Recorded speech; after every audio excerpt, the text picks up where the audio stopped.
Tu máme Roundup, vysokoučinný herbicíd. Je to nový výrobok. Píšu tu, že je biologicky odbúrateľný. To je staré balenie. Dnes to tak už neoznačujú, takže to asi odbúrateľné nebude. Je to ten istý produkt. Ale keďže už nemajú povinnosť výrobky označovať, určite nejde o biologicky rozložiteľnú látku. Dávaj pozor, nech nám to neskončí na tvári. Neboj sa, nie som vrah. Som presvedčený, že moje sojové bôby Roundup Ready sú už pripravené na žatvu.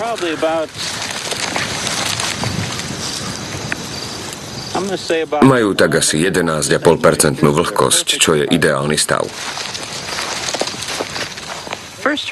O sojových bôboch Roundup Ready som sa dočítal v pestovateľskom časopise asi pred 8 rokmi a zdali sa mi ako dobrá inovácia. Rastlina obsahuje geneticky modifikovaný proteín, ktorý zabezpečuje jej odolnosť. Herbicídom Roundup sa rastliny aj postrekujú, čo má jednoznačné výhody. Veď sa pozrite na moje pole. Žiadna burina. Ak prípravok Roundup používate podľa návodu na použitie, nepredstavuje žiadne riziko pre človeka, domáce zvieratá ani životné prostredie. Ochranná známka Monsanto, vyrobené v Belgicku. Ak uvidíš slimáky, nepostriekaj ich, inak sa nebudú dať jesť. A pozor aj na tieto jahody. Všetkým európskym pestovateľom odporúčam technológiu Roundup Ready. Voči životnému prostrediu je šetrná a dlhodobo udržateľná. Nebojte sa vyskúšať ju. Slovenská televízia uvádza dokumentárny film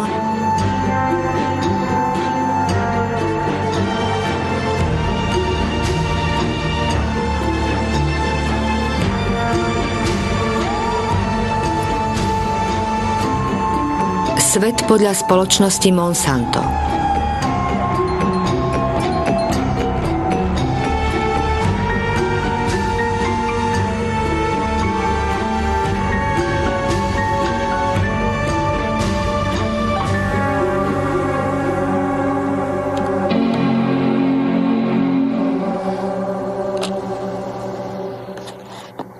Monsanto. Už asi 20 rokov odvšadiaľ počúvam rozprávať o tejto nadnárodnej severoamerickej poľnohospodárskej spoločnosti a pravdu povediac nie práve v dobrom. Chcela som sa o nej dozvedieť viac a niekoľko mesiacov som prehľadávala internet spájajúc roztrúsené časti skladačky. Na svojej internetovej stránke sa Monsanto predstavuje ako poľnohospodárska firma, ktorej hlavným cieľom je pomáhať roľníkom všade na svete pestovať zdravšie potraviny a obmedzovať škodlivý vplyv na životné prostredie. Žiariaci majákom Monsanta je najpredávanejší herbicíd Roundup, ktorý je na trhu už 30 rokov.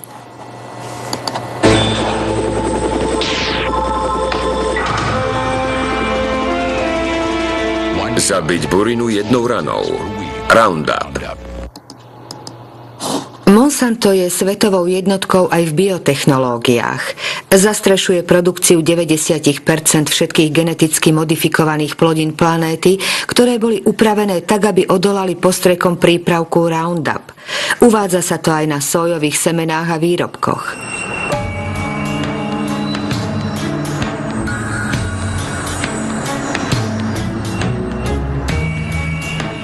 Geneticky modifikované rastliny Monsanta zaplavili svet, ale ešte nikdy doposiaľ žiadna priemyselná poľnohospodárska aplikácia nevyvolala toľko reakcií a polemík. Prečo? Čo modifikovanými potravinami sledujú? Môže história spoločnosti Monsanto objasniť to, čím je dnes, či to, čím predstiera, že je? Vznikla v roku 1901 v St. Louis v štáte Missouri, no nie vždy bola poľnohospodárskou firmou. Patrila medzi najväčšie chemické spoločnosti 20. storočia. Chémia pracuje pre vás. Aj Monsanto pre vás pracuje. Monsanto, kde tvorivá chémia vyrába zázraky. Pre vás. Zázraky velebené reklamou urobili z Monsanta jeden z najproblematickejších podnikov priemyselnej éry. Herbicídna zmes Agent Orange, aspartam rastové hormóny, polychlórové bifenily, slávne PCB. Využívali sa najmä ako izolanty v elektrických transformátoroch a takmer polstoročia boli hlavnou pýchou firmy. Boli ako Arochlor v USA, Pyralen vo Francúzsku, Delor v Československu, Klofen v Nemecku, až kým ich na začiatku 80. rokov nezakázali. Monsanto, PCB.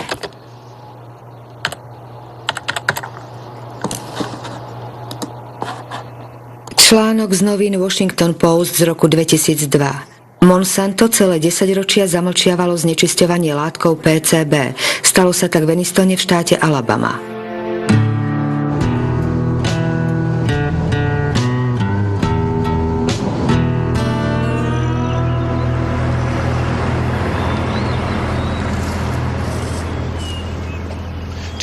Terry bol môj mladší braček. V roku 1971 zomrel na následky rakovinového nádoru na mozgu, na pľúcach a kardiovaskulárnych komplikácií. Mal 16 rokov. Za posledné 3 roky som stratil väčšinu priateľov. Zomreli na rôzne choroby. Rakovinu, cukrovku, hepatitídu. Všetky majú priamu súvislosť s látkou PCB.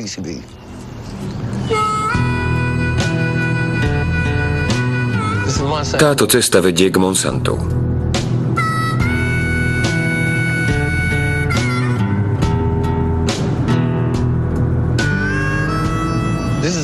V tunajšej oblasti žijú len černošské rodiny. Ostali tu bývať, hoci všetky príbytky sú kontaminované. Iba pred pol rokom vyčistili tam tie záhrady. Tu všade stáli obývané domy, ale ľudia sa z nich museli odsťahovať. Domy potom zrúcali.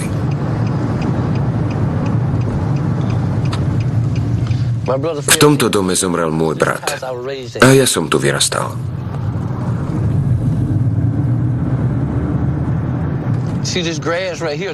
Len sa pozrite tam na tú trávu. Tam zakopali PCB. Monsanto získalo povolenie na zakopanie PCB v Enistone. Toto je kanál pri rieke Snow Creek. Preteká pod tým betónom. Vychádza z továrne a vyplavuje PCB priamo tu. Voda je kontaminovaná, ale nikomu to nepovedali. Okrem štátu. A štát to nepovedal nám.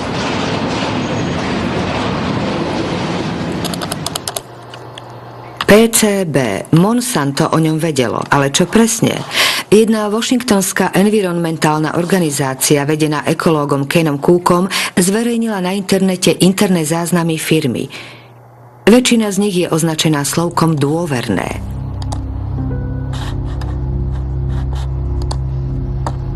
Po prečítaní zničiť. Dokument z roku 1937. Kontakt s látkou PCB má toxické účinky na celý organizmus a vyskytujú sa kožné choroby typu akné.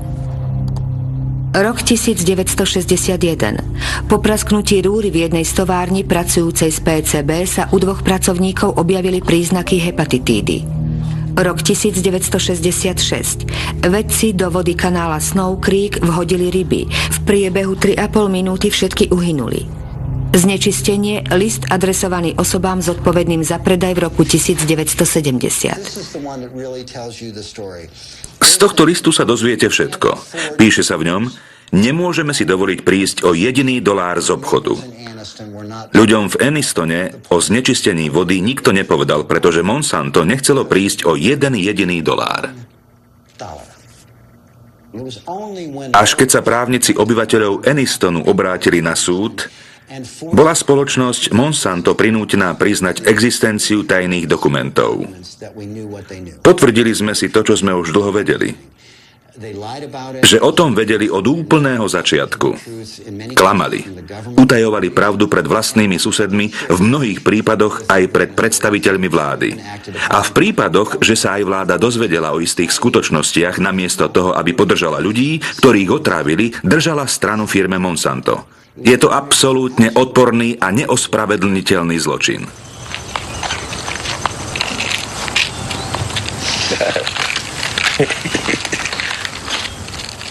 To sú všetky lieky? Nie, ďalšie kolujú vo mne. Vieš, koľko PCB? 63,8% v krvi. V krvi. Keby mu spravili biopsiu stukového tkaniva, asi by to vyskočilo na koncentráciu 3 až 4 tisíc na miliardu. Aj viac. Aká hladina je priateľná? 2 na miliardu, to je celosvetový štandard. My ľudia odtiaľto ich máme v tele viac ako ktokoľvek inde na svete. Je u vás bežné hovoriť o hladine PCB? Pre nás je to ako hovoriť o počasí. Niekedy za mnou pribehnú decká a smejú sa. Pán Baker, mám 3 na miliardu. Čo myslíte, koľko času mi zostáva? Skutočnosť je viac ako hrozná. Čo si však o tom myslia vedci? Na internete nájdete mnoho článkov o dopadoch PCB na ľudské zdravie. Jeden z hlavných špecialistov sa volá David Carpenter. Práve on urobil obyvateľom Anistonu zdravotné testy. PCB máme v telách všetci, vrátane polárnych medveďov či tučniakov. V minulosti však existovalo len niekoľko miest, na ktorých sa táto látka nachádzala. Ale teraz sa dostala aj do vzduchu a do vody, čím sa rozšírila celkom všade. No a dnes je ňou zamorený celý svet. Vystavenie sa PCB môže spôsobiť rôzne choroby, z ktorých najznámejšia je rakovina.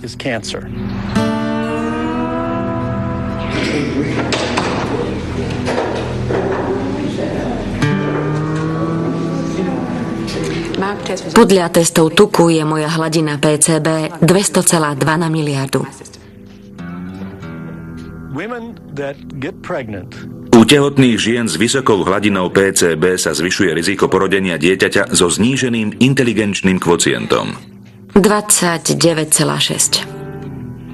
PCB znižuje funkčnosť štítnej žľazy. Asi 1800. Útočí na pohlavné hormóny. Dovol mi aspoň pokojne odísť. Vtedy som mu povedal, že zaplatí za to, čo nám všetkým vykonal.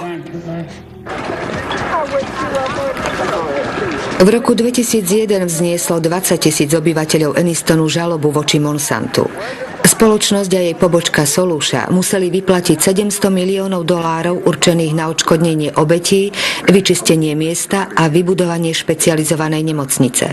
Stíhaný však nebol jediný reprezentant firmy. Podľa zákonov USA sa v súdnych konaniach len zriedka pristupuje k vedúcim činiteľom alebo spoločnostiam ako k trestne zodpovedným. Naopak, môžeme ich napadnúť v občianskom konaní.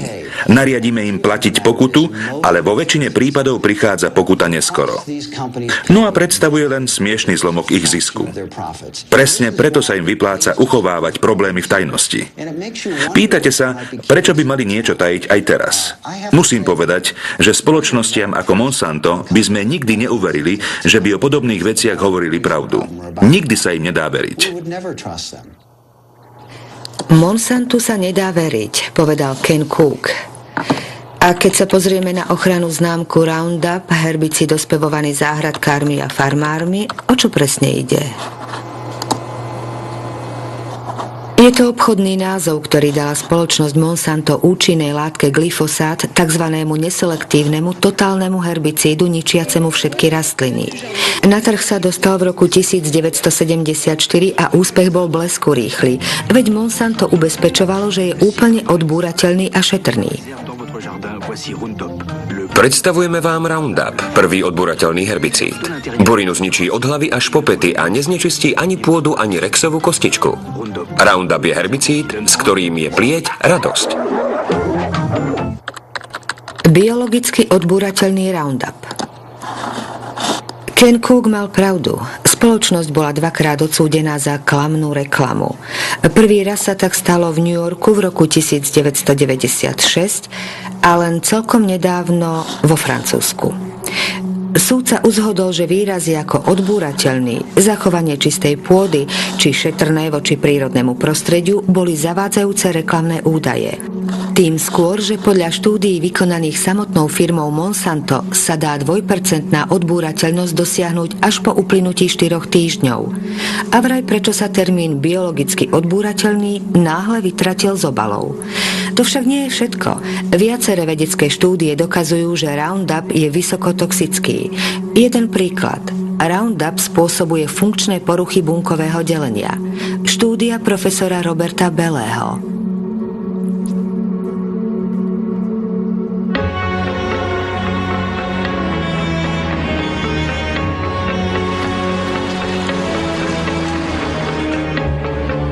Profesor Belé pracuje v Národnom centre vedeckého výskumu Pierra a Marie Curiovcov. Skúmal vplyv značky Roundup na oplodnené vajíčka ježoviek. Bolo veľkým prekvapením, že Roundup má vplyv na delenie buniek, a to dokonca rozhodujúcim spôsobom. Neovplyvňuje len samotné delenie, ale aj mechanizmy, ktoré toto delenie buniek kontrolujú. Musíme si uvedomiť, ako vzniká rakovina. Bunky spočiatku nie sú rakovinotvorné, ale od istej chvíle v nich prebehnú zásadné zmeny, ktoré sú z genetického hľadiska tzv. Nestabilné. Toto je prvá porucha, ktorú sme pozorovali a dokázali na skupine herbicídov, ktorá dostala značku Roundup. Preto tvrdíme, že Roundup spôsobuje prvé etapy delenia buniek vedúcich k rakovine. Zámerne nehovorím, že spôsobuje priamo rakovinu, pretože tá sa prejaví možno až po 40 rokoch. Len čo sme dospeli k týmto výsledkom, uvedomili sme si ich obrovské dopady na spotrebiteľov. Dávky totiž zodpovedali dávkam, ktoré ľudia bežne užívajú v domnienke, že sú len mierne. Je nevyhnutné, aby sa to čo najrýchlejšie stalo súčasťou verejnej mienky. Kvôli tomu som sa obrátil priamo na právny dozor. Z ich reakcie som však bol mimoriadne prekvapený, priam zaskočený. Vyslovene nám rázne odporúčili nepúšťať informácie von, pretože s tým priamo súvisí podnikanie s geneticky modifikovanými potravinami. Je to neuveriteľný príbeh. Fakt o jedovatých prípravkoch Roundup sa utajil v záujme výroby geneticky modifikovanej soje. Pozrime sa na jej históriu. Podľa internetovej stránky firmy Monsanto bola soja Roundup Ready prvou geneticky modifikovanou plodinou povolenou v roku 1996. Jej výrobcovia sú členmi americkej sojovej asociácie ASA, ktorú takisto nájdeme na stránke Monsanto. Jej viceprezident John Hoffman je neoblomný priaznivec biotechnológií. Na jar idem na pole a postriekam ho v jednej vrstve výrobkom Roundup, ktorý zahubí burinu vyrastajúcu hneď z jary. O 6-7 týždňov urobím druhý postrek. A to stačí na celoročné vyhubenie buriny. Pred vyvinutím Roundup technológie bývalo toto pole plné buriny.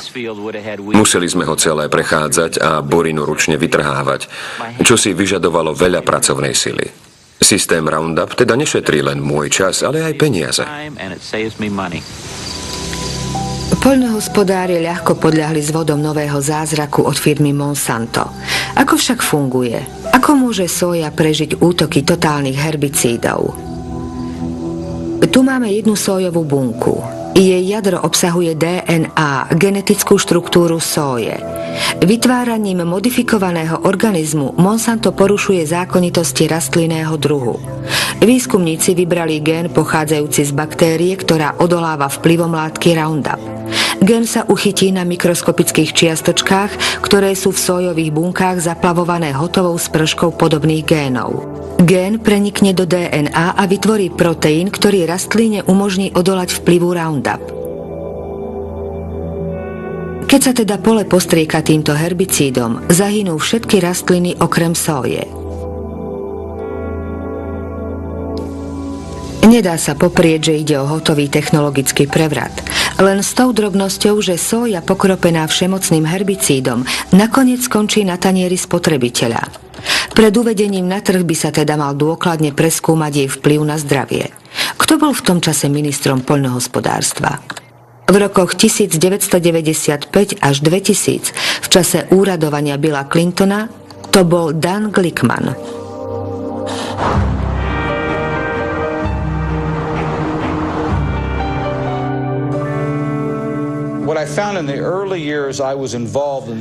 V prvých rokoch môjho pôsobenia v oblasti regulácií biotechnológií som si uvedomil, že v agrobiznise, ako aj vo vláde USA, vládlo všeobecné presvedčenie, že ak nekráčate s duchom rýchleho rozvoja biotechnologických výrobkov, bleskového schvaľovania geneticky modifikovaných plodín, tak ste jednoducho proti vede a proti rozvoju.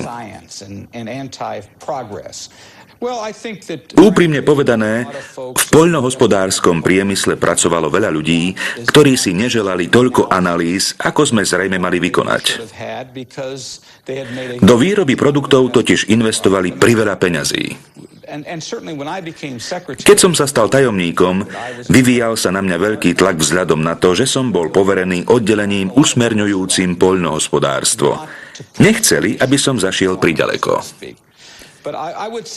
A keď som aj v Clintonovej administratíve otvoril ústa, dostal som po nich nielen zo strany priemyslu, ale aj od niektorých politikov vo vláde. V jednom prejave som hovoril o potrebe rozvážnejších a dôslednejších regulácií geneticky modifikovaných plodín. Viacerí ľudia v Clintonovej vláde, najmä z oblasti zahraničného obchodu, boli potom na mňa veľmi nahnevaní. Hovorili mi: ako si práve ty dovoluješ spochybňovať náš regulačný režim v poľnohospodárstve? Čo z toho vyplýva? V Spojených štátoch nemá minister poľnohospodárstva z očí v oči záujmom nadnárodných koncernov žiadnu autoritu. A ako sa geneticky modifikované potraviny regulujú? Najdôležitejší text zverejnila agentúra FDA pre potraviny a liečivá, poverená ich bezpečnosťou. Názov: potraviny vyrobené z nových druhov rastlín. Dátum: 29. máj 1992. Zásada 1. Potraviny získané genetickou úpravou sú regulované rovnako ako potraviny získané tradičným pestovaním plodín. Je to jasné. FDA nemieni vytvoriť špeciálnu kategóriu pre geneticky modifikované potraviny. V prípade akýchkoľvek otázok sa máte obrátiť na Jamesa Marianského z oddelenia biotechnológií.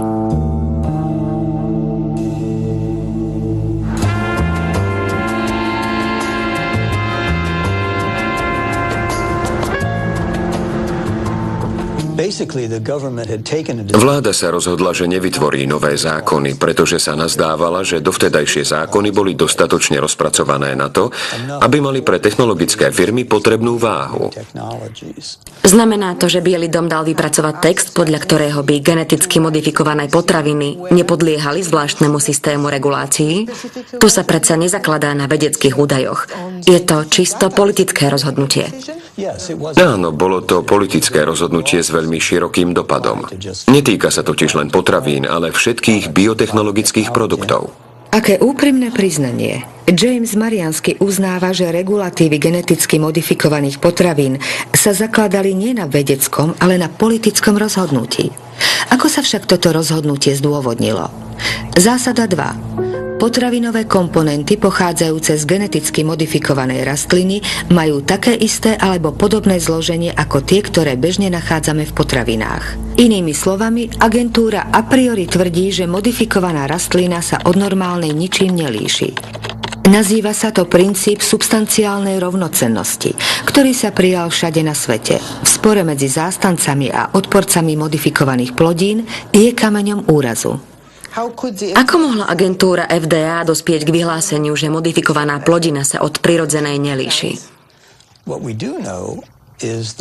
Vieme, že momentálne zavádzané gény prostredníctvom biotechnológií produkujú proteíny, ktoré sú veľmi podobné tým, aké už storočia konzumujeme. Tak znie oficiálna verzia agentúry FDA. Významne ju nabúrali Jeffrey Smith, autor viacerých prác o modifikovaných plodinách, Michael Hansen, vedecký expert z Únie spotrebiteľov, eseista Jeremy Rifkin, ktorý ako prvý spochybnil princíp substanciálnej rovnocennosti. Geneticky modifikované plodiny tu máme vďaka klamstvu zo strany agentúry FDA. Povedali, že sa ničím nelíšia. Použili výraz substanciálne rovnocenné alebo bezvýznamne odlišné, až sa to skončilo terminológiou ako všeobecne uznané za bezpečné, anglickou skratkou GRAS. Ak sa má niečo bežne považovať za všeobecne bezpečné, vyžaduje si to potrebné množstvo publikovaných znaleckých štúdií a prevládajúcu zhodu vo vedeckých kruhoch. Nič také pri modifikovaných plodinách neexistuje. Agentúra FDA tvrdí, že ak do rastliny zavedieme gén, ten gén sa stáva DNA. Máme za sebou dlhú históriu konzumácie DNA a na základe toho usudzujeme, že je bezpečná. Chceli sme povedať, že tie veci by sa mali považovať za potravinové doplnky. Keď chcete do potraviny pridať čo aj najmenšiu zložku farbiva, konzervant alebo inú chemikáliu, považuje sa to za potravinový doplnok a musíte prejsť všetkými možnými konaniami, ktoré dokážu, že je splnené kritérium primeranej zdravotnej bezpečnosti. Keď však vyrábate jedlo geneticky, čo môže vyvolať nepredstaviteľné rozdiely, vtedy od vás nepožadujú vôbec nič. Keď ste sa tu vo Washingtone svojho času vybrali na pohárik do niektorého z barov, v ktorom zvykli vysedávať miestni lobisti, každý vedel, že tá tzv. Substanciálna rovnocennosť je akurát pasca na hlupákov. Pre spoločnosti ako Monsanto to bol len spôsob, ako získať papier a čo najrýchlejšie a pokiaľ možno bez väčšieho zásahu vlády vypustiť produkty na trh. Musím povedať, že v presadzovaní vlastných záujmov sa im nikto nevyrovná. Spomínam si na stretnutia vedcov pracujúcich pre Monsanto a vedcov pre agentúru FDA. Rozprávali sa o druhoch modifikácií a ich uskutočňovaní. Vedcov z FDA sa často pýtali, ako sa budú tieto výrobky regulovať. Nikdy predtým som sa nestretol so situáciou, kde by mala jedna spoločnosť taký obrovský vplyv na najvyššie úrovne rozhodovania o regulatívoch, aký má Monsanto na potravinovú politiku a samotnú vládu. Existujú unikátne zábery, na ktorých George Bush starší navštevuje jedno z laboratórií Monsanta. Bolo to 9 rokov pred uvedením soje Roundup Ready na trh. Dnes by som vám rád ukázal pár krokov, ktoré uskutočňujeme pri prenášaní génov z jedného organizmu do druhého. Vy osobne si vyskúšate niekoľko z veľmi jednoduchých laboratórnych úkonov odoberania DNA, jej oddeľovania, zmiešania s ďalšími komponentmi a následného spájania. Táto skúmavka obsahuje DNA vyrobenú z baktérie. DNA bude vyzerať rovnako ako rastlinná alebo živočíšna. A aký to bude mať význam? Získate silnejšiu rastlinu alebo rastlinu, ktorá dokáže odolať. V tomto prípade odolá účinkom herbicídu.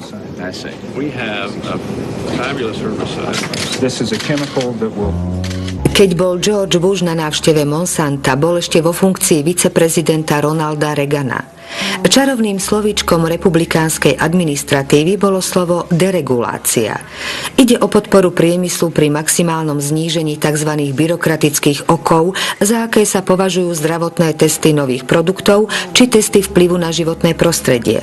A to je presne problémom Monsanta. Ministerstvo poľnohospodárstva nám prikázalo výrobok najprv otestovať na farme v Illinois.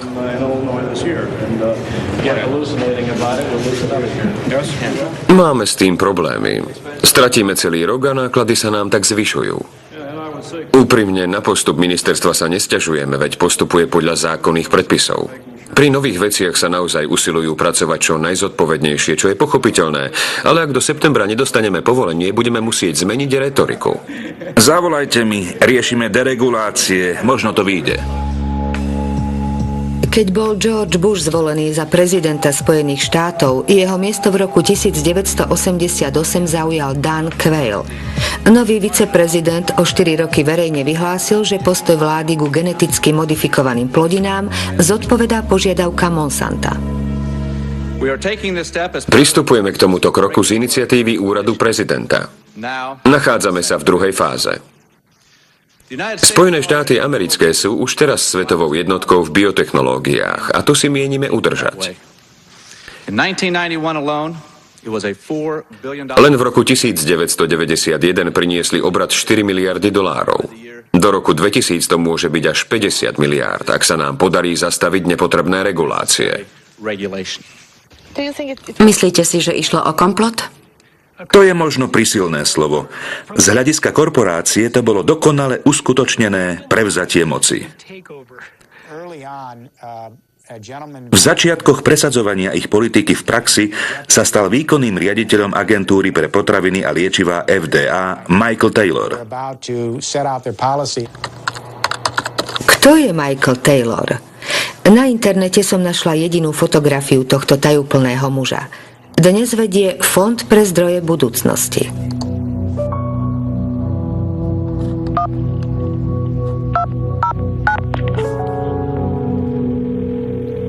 Dobrý deň, pri telefóne Marie Monique. Dobrý deň, Michael Taylor. Chcela by som sa vás opýtať na vaše postavenie v čase, keď ste pracovali pre agentúru FDA.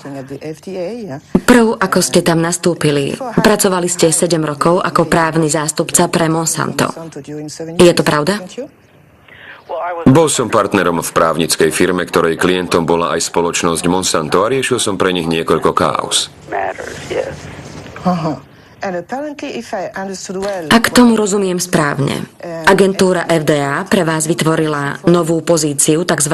Splnomocnenca pre politické záležitosti ohľadom geneticky modifikovaných potravín. S geneticky modifikovanými potravinami to nemalo nič spoločné, nič také mi neponúkali. Máte nepravdivé informácie. Do agentúry pre potraviny a liečivá FDA nastúpil v júli 1991. Do tých čias pracoval v právnickej firme King a Spalding. Medzi jeho osobných klientov nepatrila len spoločnosť Monsanto, ale aj Medzinárodná rada pre potravinové biotechnológie. Vypracoval pre nich návrh požiadaviek o regulácii geneticky upravovaných potravín. Ak si prečítate návrh pre Medzinárodnú radu vypracovaný Michaelom Taylorom a porovnáte ho s textom, ktorý bol publikovaný agentúrou FDA, pôsobia veľmi podobne. Ak ho aj nenapísal, pravdepodobne to niekto urobil na základe jeho podkladov. Pán Taylor bol v tom čase naším splnomocnencom. Zastrešoval celý projekt a bol jeho oficiálnou hlavou. Niečo ako riaditeľ a politický vyjednávač, ktorý zabezpečuje úspešné presadenie projektu. Monsanto je veľmi obratný hráč, a to ako v politickom ringu, tak aj v reguláciách. Zohrávali kľúčovú úlohu v schválení rastového hormónu pre hovädzí dobytok a vláda USA v tom podporila genetické inžinierstvo. Michael Hansen opakovane spomínal rastový hormón pre hovädzí dobytok. O čo presne ide? Je to umelý hormón, ktorý sa vstrekuje kravám kvôli zvýšeniu mliečnej produkcie o 20%. Ak sa vyjadríme veľmi jemne, názory naň sú minimálne protirečivé. Hormón ohrozuje naše zdravie. Smrteľný jed. Manipulácia. Označuje sa skratkou RBGH, rekombinantný rastový hormón pre hovädzí dobytok, a Monsanto ho uviedlo na trh v roku 1994 pod značkou Posilac.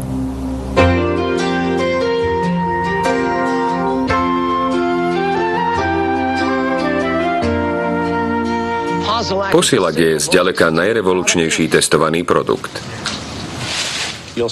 Onedlho sa presvedčíte o dramatických výsledkoch, ktoré Posilac prinesie práve vám. V roku 1985 predložila firma Monsanto agentúre FDA žiadosť o povolenie uvedenia prípravku Posilac na trh. Odborníci z agentúry podrobili analýze výsledky testov Monsanta o experimentálnom chove. Veterinár z agentúry FDA poverený ich posúdením sa volal Richard Burroughs. V jednom rozhovore vyhlásil, že predstavitelia agentúry odstránili a zmanipulovali viaceré údaje.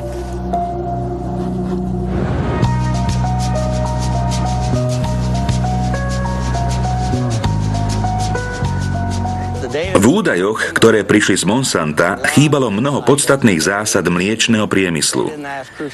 Nepýtali sa na základné údaje o chorobách, ako je napríklad mastitída, čo je infekcia mliečnych žliaz, alebo na bežné reprodukčné problémy. Keď som si to všimol, povedal som, podklady treba vrátiť a informácie doplniť. To ich zdržalo o také 2 alebo 3 roky. Informovali ste o vašich podozreniach agentúru FDA? Odsunuli ma na vedlejšiu koľaj. Šéf dosadil na zodpovedné miesta ľudí, ktorí mu boli bližší a mne sa dostávalo čoraz menej informácií. Veci, o ktorých vykonanie som požiadal, napríklad štúdie mastitídy, som nikdy poriadne nevidel. Ich postoj bol jednoznačný. Ak stojíš v ceste, my ťa z nej odstránime. A tak ma odstavili, napokon aj vyhodili zo zamestnania. Jedného dňa ma v policajnom sprievode vypoklonkovali z dverí. Vyhrážali sa vám? Áno, a to najmä právnici Monsanta. Keď som sa odvolával na súde, povedali môjmu právnikovi, že ak na svoju obhajobu odhalím akékoľvek spoločnosťou utajované skutočnosti, zažalujú ma. Agentúra FDA bude napokon povinná pri veľmi svedomitého veterinára prijať naspäť. On však znechutený dobrovoľne odstúpi. To však nie je všetko. Na internete sa hovorí aj o dokumentoch odsúdených agentúre FDA, posunutých profesorovi Samuelovi Epsteinovi, ktorý vedie Združenie pre prevenciu rakoviny.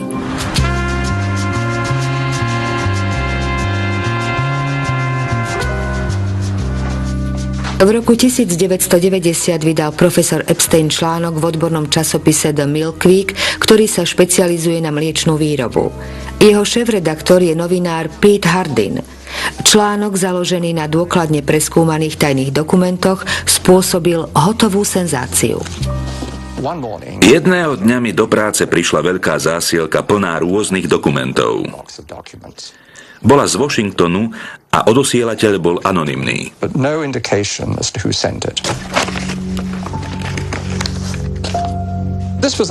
Išlo o záznamy firmy Monsanto postúpené agentúre FDA ohľadom veterinárnych testov za uplynulých asi 6 rokov. V skutku pozoruhodné čítanie.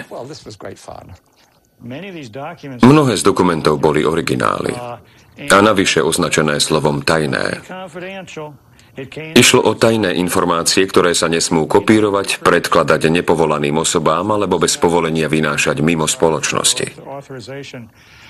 Pre investigatívneho novinára ani neexistuje lepšia téma na spracovanie a uverejnenie. Odhalenie informácií Monsanto a agentúru FDA veľmi rozčúlilo, pretože sme dokázali, že dobytok utrpel aplikáciou novej látky významné fyziologické a hormonálne zmeny.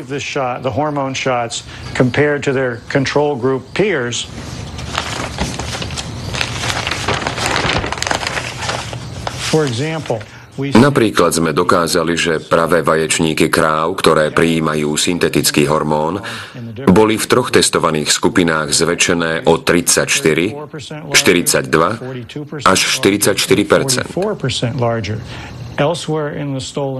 Odtajnené dokumenty zreteľne ukazujú, že na týchto zvieratách sa prejavili problémy s reprodukciou. Naše údaje sú presvedčivé. Zaobstarali sme všetky predbežné aj komplexné dáta overené odborníkmi. Každý z odborníkov zdravotnej komisie potvrdil, že somatotropín, rastový hormón hypofýzy, je pre konzumentov dokonalo neškodný. Podľa Monsanta nie len, že hormón nespôsobuje žiadne komplikácie, ale je pre konzumenta dokonca prínosom. Píšu, že keďže sa chemické zloženie mlieka užívaním posielaku nemení, nemenia sa ani jeho vlastnosti a chuť.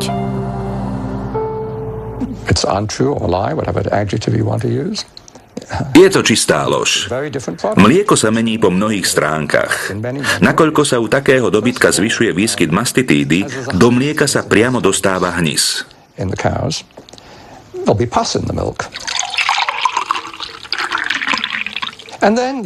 Mlieko takisto obsahuje rôzne druhy antibiotík, ktoré sú určené práve na liečbu mastitídy.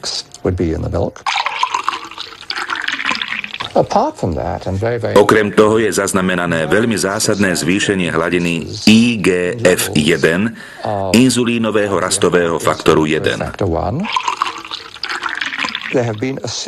Existuje niekoľko desiatok vedeckých štúdií, ktoré dokazujú, že inzulínový rastový faktor sa podieľa na vzniku rakoviny prsníkov, hrubého čreva a prostaty.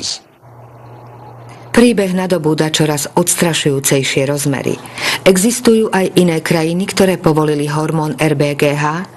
Tento rastový hormón bol v Európe a v Kanade zakázaný. Ešte aj v Kanade. No kanadská zdravotnícka organizácia má predsa len sklony prikláňať sa k agentúre FDA. Škandál s rastovým hormónom v Kanade. Spoločnosť Monsanto obvinená z pokusu o korupciu. V októbri 1998 svedčili traja vedci kanadskej zdravotníckej organizácie pred Senátom v záujme zákazu uvedenia upravovaného rastového hormónu do obehu. Celú vec otvoril doktor Shiv Chopra, ktorý si za to vyslúžil povesť šíriteľa poplašných správ. The whole truth and nothing but the truth. So help me God. A ja som sa pýtal, ktorú pravdu mám povedať? Tú, ktorú poznám, alebo tú, ktorú odo mňa chce počuť ministerstvo? To je kameň úrazu. Pýtam sa vás všetkých. Pokúšala sa vás spoločnosť Monsanto ovplyvňovať? Doktorka Haydenová? Približne v roku 1989 až 1990 som sa zúčastnila stretnutia, na ktorom sa predstavitelia Monsanta stretli so mnou, s mojím nadriadeným doktorom Grennonom a mojím riaditeľom doktorom Messierom. Na tom stretnutí nám ponúkli 1 až 2 milióny dolárov. Neviem presne, čo sa potom stalo, ale riaditeľ mi po stretnutí oznámil, že to určite nahlási svojim nadriadeným. My director indicated after the meeting that he was going to report it to his superiors. Ako zareagovala firma Monsanto? Monsanto nepoprela, že na tom stretnutí ponúkla sumu 1 až 2 milióny dolárov. Neskôr tvrdili, že tie peniaze mali slúžiť na rozvoj kanadského výskumu hovedzieho dobytka. Do some more studies in cows in Canada or whatever. So anyway, that's what happened. Hormón v Kanade napokon schválený nebol. A Európsky parlament ho na základe kanadských odhalení natrvalo zakázal. No a potom sme boli my traja akoby úplnou náhodou, Margaret Haydonová, Gerard Lambert a ja, prepustení za neposlušnosť. Vyhodili vás? Áno, všetkých troch. Náš prípad riešia súdy. V Spojených štátoch amerických začal kongres na žiadosť odporcov geneticky modifikovaných potravín súdne vyšetrovanie kauzy. Protestovalo sa proti zákazu označovania pôvodu mlieka, čo konzumentom zabraňuje vybrať si podľa uváženia. Vyšetrovanie však neviedlo vôbec nikam. Hovedzí rastový hormón BGH je testom tolerancie nás konzumentov voči genetickému inžinierstvu. Vyhoďte to! Vyhoďte to!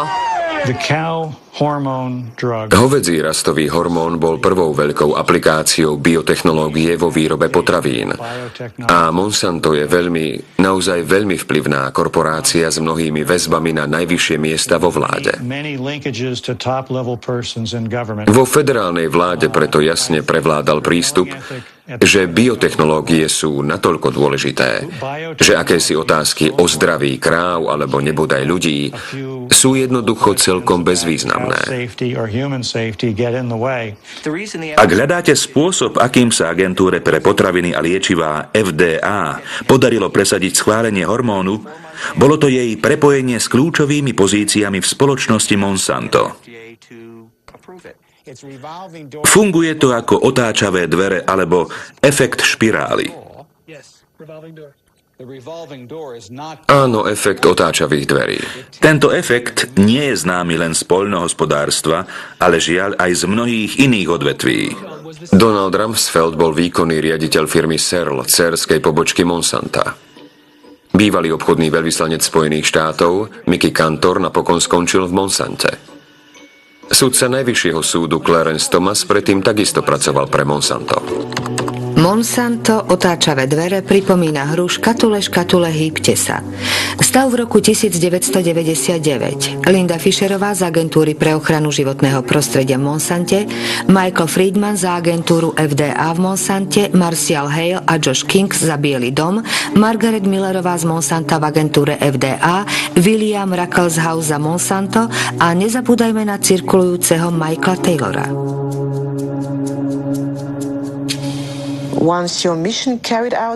Keď ste skončili prácu v agentúre pre potraviny a liečivá, stali ste sa viceprezidentom Monsanta pre verejnú politiku. Nie je to konflikt záujmov? Nie, to nie. Opakujem, pravidlá sú pravidlá a ja som konal len v rámci pravidiel. Pokiaľ ide o prijatie našich produktov verejnosťou, išlo o jeden omyl za druhým. Ak vyvíjate stratégiu na získavanie verejnej mienky v prospech akceptácie novej technológie a prvá technológia sa má aplikovať práve na mlieko, tak je to nesprávny krok, ktorý vo verejnosti vytvoril ovzdušie podozrenia. Podľa môjho názoru z hľadiska verejnej mienky a podpory nie je dostatočný taký systém, v ktorom spoločnosti nie sú povinné predložiť nový produkt agentúre pre potraviny na rozdiel od Európy. Osobne som tvrdil, že Kongres by mal zmeniť zákon.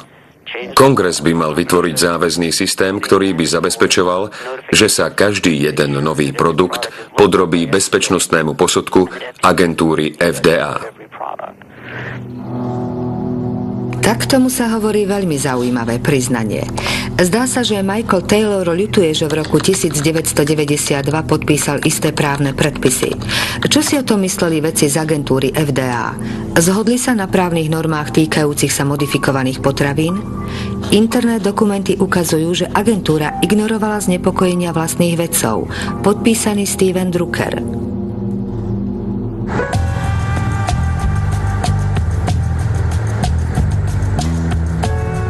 Steven Drucker je advokát, ktorý pracoval pre Združenie mimovládnych organizácií. Proti agentúre FDA vzniesol žalobu a dosiahol odtajnenie jej archívov o modifikovaných potravinách.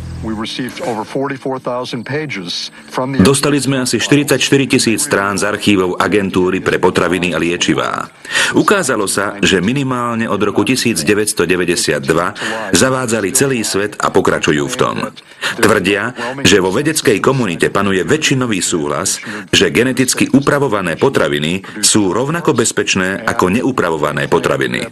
Tento názor je vraj navyše krytý dostatočným množstvom výskumov.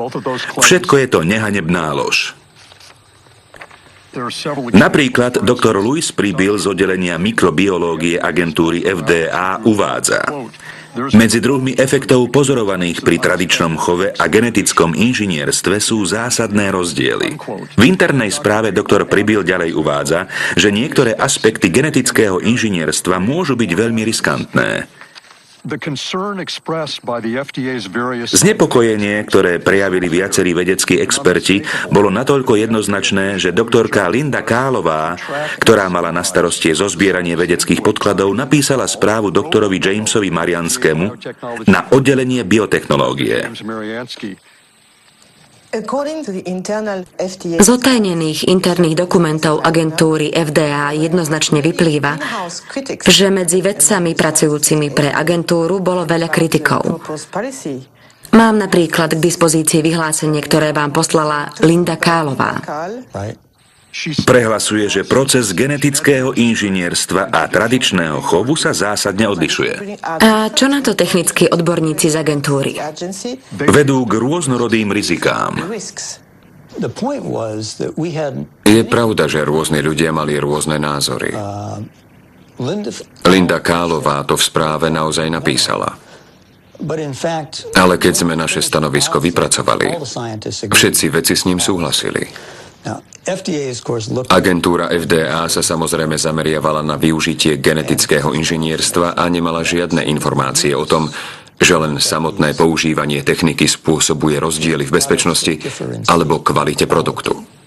Ešte pred jednoznačnými varovaniami zo strany samotných vedcov dostala agentúra FDA jasné varovanie. Prvý geneticky upravený potravinový doplnok na trhu totiž spôsobil v USA závažnú epidémiu. Spomínate si na udalosti spojené s látkou L-tryptofan v roku 1989? Áno. Išlo o geneticky upravenú aminokyselinu, ktorú ste dobre poznali. Zomreli vtedy desiatky ľudí a ďalšie stovky ťažko ochoreli. Vypukla epidémia choroby nazvanej EMS. Áno. A koľko ľudí zomrelo?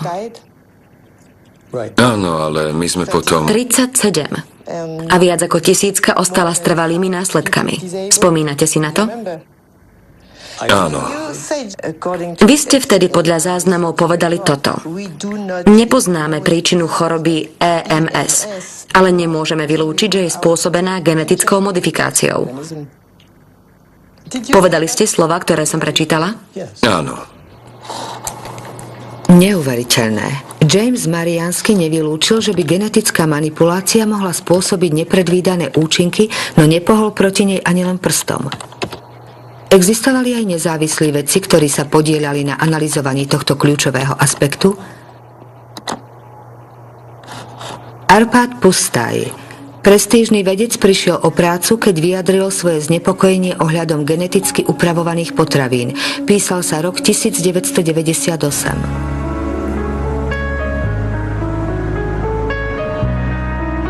Arpad Pusztai pracoval pre Rowlettov inštitút v Škótsku a viedol výskum geneticky upravovaných zemiakov pre ministerstvo poľnohospodárstva. Bol na to vyčlenený rozpočet 2 milióny eur a na príchod geneticky modifikovaných potravín do Británie sa pripravovalo asi 30 vedcov. Všetci sme tým boli nadšení, vrátane mňa. Ministerstvo sa nazdávalo, že po analýze všetkých aspektov sa podarí upravované potraviny schváliť a zaviesť ich na trh. To by znamenalo, že najprestížnejšie európske laboratórium by dalo geneticky upravovaným potravinám jednoznačnú zelenú. Arpad Pusztai sa špecializuje na výskum lektínov. Sú to proteíny, ktoré pôsobia ako insekticídy a chránia tak rastliny pred vožkami. Vedci z Rowlettovho inštitútu vyvinuli zemiaky, ktoré sú odolné voči vožkám. Vstrekli do nich gén pochádzajúci zo snežienok obsahujúcich lektín. Ešte predtým sa uistili, že v prirodzenom stave lektín nie je zdraviu škodlivý. Geneticky upravené zemiaky potom otestovali na potkanoch. It had twofold effects. First, it started to Efekt bol dvojitý. V žalúdku začali bujnieť bunky a to nie je nikdy dobré znamenie. Netvrdím, že je to nevyhnutne príznak rakoviny, no určite to vplýva na rozvoj akéhokoľvek chemicky spôsobeného nádoru. Okrem toho sa výrazne zaktivizoval imunitný systém žalúdka. Nedokážeme posúdiť, či je to dobré alebo zlé. Ale geneticky upravované zemiaky rozhodne zapôsobili ako cudzorodý prvok. Boli sme si istí, že problém nespôsobuje samotný gén lektínu, ale proces genetickej manipulácie. Keď sme ho totiž skúmali izolovane, ani v 800-násobne väčšej koncentrácii nespôsoboval žiadne újmy. Naše pozorovania boli veľmi dôležité, pretože severoamerická agentúra FDA stále rozprávala o tzv. Neutrálnej technológii. My sme však uverejnili podložené tvrdenie, že problém nespôsobuje samotný gén, ale práve technológia, akou sa zavádza. Vo chvíľach, keď sa do Veľkej Británie prepravovali prvé náklady geneticky modifikovanej soje, Arpad Pusztai poskytol televízii BBC rozhovor. Ako vedec, ktorý sa týmto výskumom podrobne zaoberá, považujem za mimoriadne nevhodné a nečestné využívať obyvateľov našej krajiny ako pokusné králiky. They will never forgive me. Také niečo mi nemohli odpustiť. Spoločnosť Monsanto si uvedomovala význam našich objavov, to je isté. Even before Vedela o tom ešte aj pred odvysielaním rozhovoru, veď Škótsky inštitút pre výskum plodín dostával od Monsanta veľké peniaze from Monsanto. a dôsledky nášho výskumu okamžite pochopil. Onedlho po odvysielaní rozhovoru Arpáda Pustaja prepustili a jeho vedecký tím bol rozpustený. Výskumom vplyvu geneticky modifikovaných zemiakov na organizmus potkanov bol poverený renomovaný histológ profesor Stanley Evan. O nezávislosti vedy odvtedy nemá žiadna ilúzia. Bol som nesmierne nahnevaný a znepokojený. Ako by sa vám zrazu pod nohami rozsypal celý svet. Čo sa to vôbec deje, pýtate sa? Začali znemožňovať aj Stanleyho, nie len Arpáda a mňa. Stanley musel odísť do dôchodku a odstavili ho aj na univerzite. Žiaľ, je to pravda. Bolo to veľmi tvrdé. V jeden deň vašu prácu obdivovali, na druhý deň ste pre nich boli odpad. O tom, čo sa deje, som mal len veľmi hmlistú predstavu až do chvíle na jednom večierku pred takmer presne 8 rokmi. Za vrch stolom takmer hneď pri mne vtedy sedel istý človek z Rovetovho inštitútu. Ja som vtedy povedal, že je strašné, čo sa stalo Arpádovi.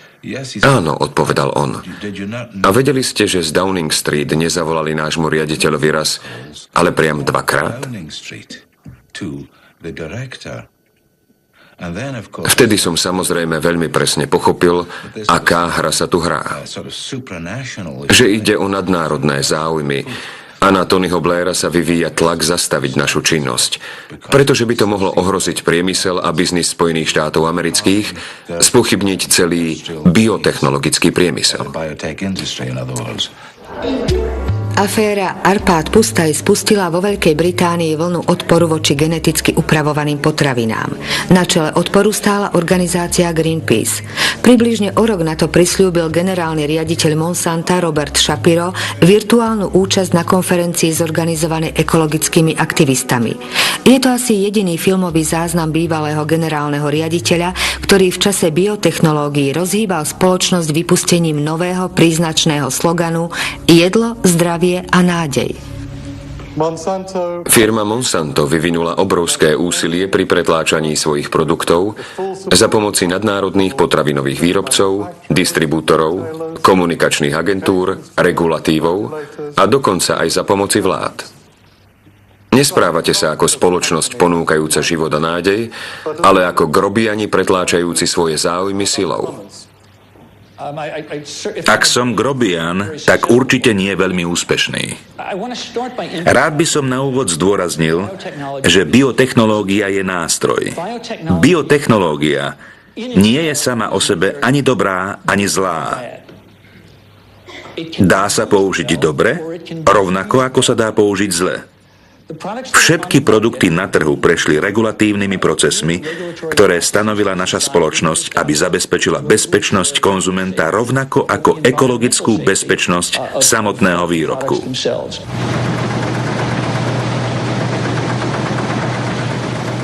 Desať rokov po uvedení na trh predstavuje sója Roundup Ready 90% všetkej vypestovanej sóje v USA. A 70% všetkých potravín v obchodoch obsahuje geneticky upravované látky.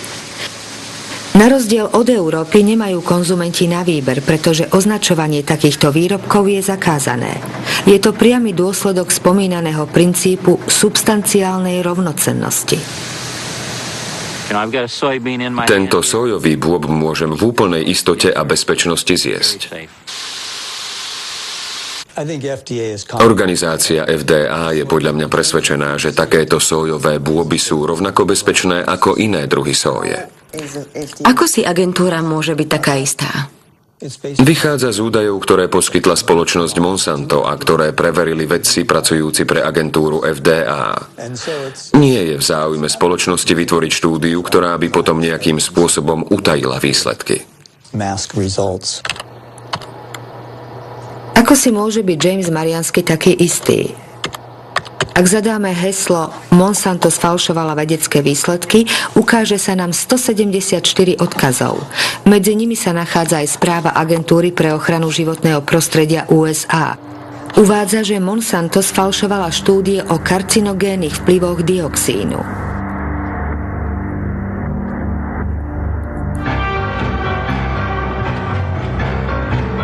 Všetko sa začalo v továrni Nitro patriacej spoločnosti Monsanto, ktorá vyrába chlororganický pesticíd kyselinu trichlorfenoxioctovú 2,4,5-T. Výbuch v roku 1949 mal nečakané následky. U 228 robotníkov sa objavili chlorečné akné. Spôsobil ich vysokotoxický dioxín obsahujúci kyselinu 2,4,5-T.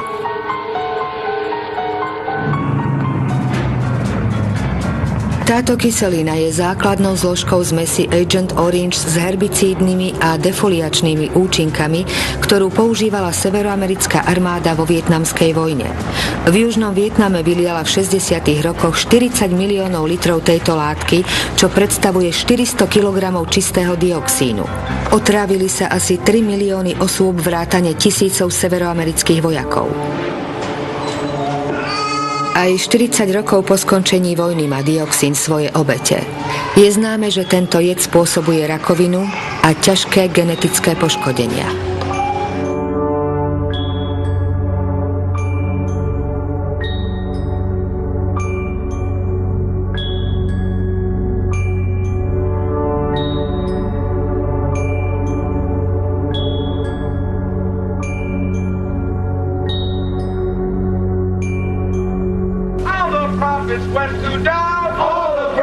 V roku 1978 zniesli veteráni vietnamskej vojny sťažnosť voči výrobcovi Agent Orange a žiadali odškodné. Monsanto zaplatilo 3 štúdie o dlhodobých vplyvoch dioxínov na organizmus. Zaplatila aj vedcov, ktorí porovnávali zdravotný stav pracovníkov v továrni Nitro po nehode v roku 1949 so zdravotným stavom ľudí, ktorí vplyvom dioxínov vystavení neboli. Tieto záznamy boli dobre známe 2 osobám. Williamovi Sanžúrovi, ktorý viedol oddelenie toxického odpadu v agentúre pre ochranu životného prostredia, a Gersonovi Smogerovi, advokátovi, ktorý obhajoval vojenských veteránov. Moja kolegyňa Kate Jenkinsová napísala v roku 1990 správu, ktorá uvádzala, že existujú dôvodné podozrenia, že niektoré zo štúdií zaplatených Monsantom boli chybné. Keby boli vykonané dôkladne, výsledky by boli presne opačné. Spoločnosť Monsanto totiž tvrdila, že dioxín nie je pre človeka karcinogénny. Znamená to, že mali všetky údaje a potom ich zmanipulovali presne podľa svojich potrieb. Takýmto spôsobom sa jednoducho seriózny výskum nerobí. Nikdy. Veľmi cielenými postupmi jednoducho dosiahli, čo mali naplánované. Neskôr sa zistilo, že sa vyskytli 5 ľudia s rakovinou a v štúdiách sa uvádzalo, že boli vystavení dioxínom. O tých istých pár ľuďoch sa v inej štúdii ale naopak uvádzalo, že im vystavení neboli. Keď zmiešate údaje o vystavených a nevystavených ľuďoch, pôsobí to, ako by sa rakovina rovnako často vyskytovala aj u ľudí neohrozených dioxínom. A potom vám povedia, vidíte, nie je v tom žiadny rozdiel. Na základe toho bolo odoprené odškodné tisíckam veteránov vietnamskej vojny poškodených zmesou Agent Orange. Na 7 až 9 rokov bola politika krajiny riadená zmanipulovanými štúdiami. Kate Jenkinsová bola dobrá odborníčka, aj poctivá a odvážna zamestnankyňa a preto napísala správu na kontrolné oddelenie s požiadavkou prekontrolovať správnosť a metodológiu oboch štúdií. Ukázalo sa, že Monsanto nikto neprešetril. Nič také sa nestalo. Nikto tie štúdie neprekontroloval. Za to však prenasledovali Kate Jenkinsovú ako donášačku. Urobili jej zo života peklo. Vyhrážali sa jej, zastrašovali ju. Musela meniť zamestnania, prenasledovali ju. Veríte dnes spoločnosti Monsanto, ak tvrdí, že jej geneticky modifikované potraviny nie sú zdraviu škodlivé? Spoločnosti Monsanto neverím ani slovo. Všetky jej postupy by sa museli preverovať, ale musel by to vykonávať skutočne kvalifikovaný a nezávislý odborník. No samozrejme, na potvrdenie neškodnosti soje Roundup Ready vypracovala spoločnosť Monsanto štúdiu, ktorá vyšla v roku 1996 v prestížnom vedeckom časopise. Mala opísať vplyv geneticky upravovanej soje na zdravie zvierat, predovšetkým potkanov. Štúdiu podrobne rozanalizoval jeden dnes už zosnulý dánsky vedec, ako aj Nór Jan Prime. Musím povedať, že hodnota tej štúdie je veľmi pochybná. Je to veľmi neradostná skutočnosť, najmä preto, že na jej základe sa vypracoval celý princíp tzv. Substanciálnej rovnocennosti. Skúsim vám zacitovať najšokujúcejšie časti. Hoci štúdie reakcií na zvieratách preukazujú isté potvrdenia, že sa neodohrali žiadne väčšie zmeny. Pojem isté potvrdenia je jednoducho zavádzajúci. My potrebujeme nie isté, ale 100% potvrdenia. A na strane 723 sa ďalej uvádza, okrem tmavšej hnedej farby na pečení počas pitvy nepozorovali žiadne zmeny. Také niečo nemôžete konštatovať len na prvý pohľad. Pečenie je potrebné podrobne rozanalizovať a preskúmať pod mikroskopom. Na pokusy okrem toho používali staršie potkany. Ak chcete ľahšie prekryť nejaký problém, je vhodnejšie pracovať so staršími jedincami. Ak ale chcete vidieť veci jasne, použijete mladé. Mohol by som teda zhrnúť, že ide o ukážku veľmi zlej vedy. Neuvádza sa množstvo elementárnych údajov. Mali ste prístup k prvotným údajom? Ja nie, ale môj kolega áno. Strávil únavne dlhý čas chodením od dverí k dverám a odpoveď bola vždy zamietavá.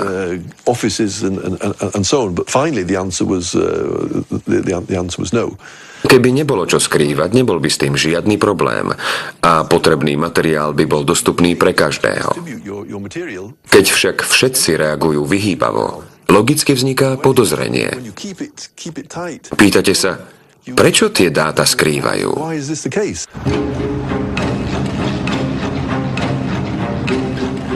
Jedna vec je však istá.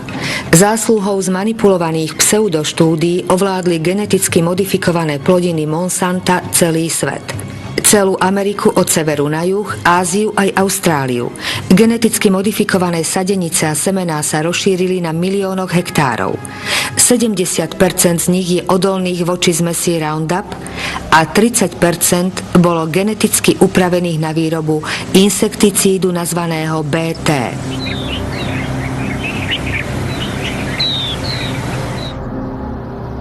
Od roku 2001 spoločnosť vydáva dokument s názvom Záväzok, ktorý má byť niečím ako etickou chartou brániacou praktiky firmy pred neprajníkmi. V centre odporu voči geneticky upravovaným plodinám stojí aj otázka ich patentovania. Monsanto to nazýva svojím právom na duševné vlastníctvo, ktoré má ochraňovať finančné investície. V Severnej Amerike musí každý farmár, ktorý si zakúpi geneticky modifikované semená, podpísať tzv. Zmluvu o používaní technológie. Zavezuje sa rešpektovať patent, ktorý má spoločnosť na modifikovaný gén. Biotechnologické obilniny sú chránené zákonom Spojených štátov amerických. Preto za žiadnych okolností nemám právo uložiť semená a zasadiť ich znovu na budúci rok. Je to spôsob, akým sa biotechnologické spoločnosti chránia. Pretože do novej technológie investujú milióny a milióny dolárov. Ako sa môže Monsanto dozvedieť, že niekto použil semená dvakrát?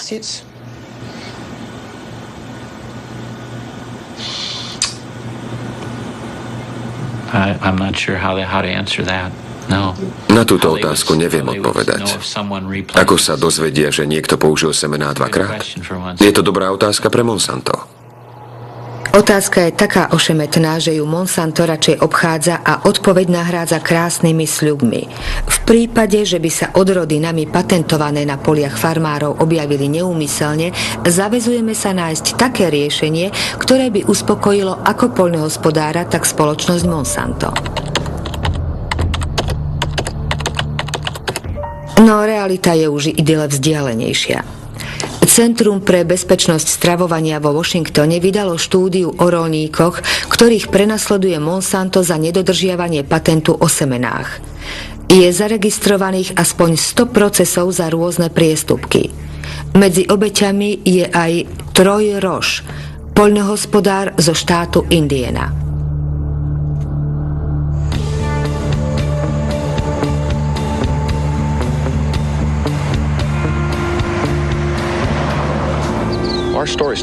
Náš príbeh sa začal písať v roku 1999. Jedného dňa sa na farme mojej mamy ukázal akýsi pán a predstavil sa ako súkromný výskumník najatý Monsantom.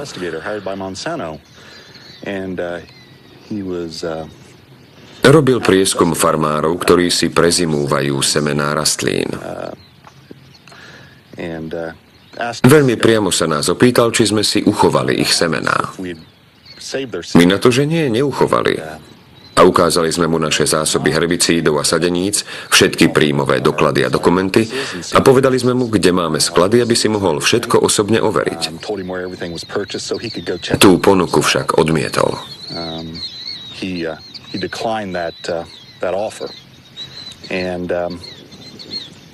No a potom nás zažalovali. Spoločnosť Monsanto začala súdne konanie proti mne, môjmu otcovi a 2 bratom. Svedčili proti nám vzorkami, ktoré vraj získali z našej farmy. Aby sa k ním dostali, museli preniknúť na našu farmu bez nášho zvolenia a vedomia. V tom roku sme pestovali soju Roundup Ready na ploche asi 200 hektárov.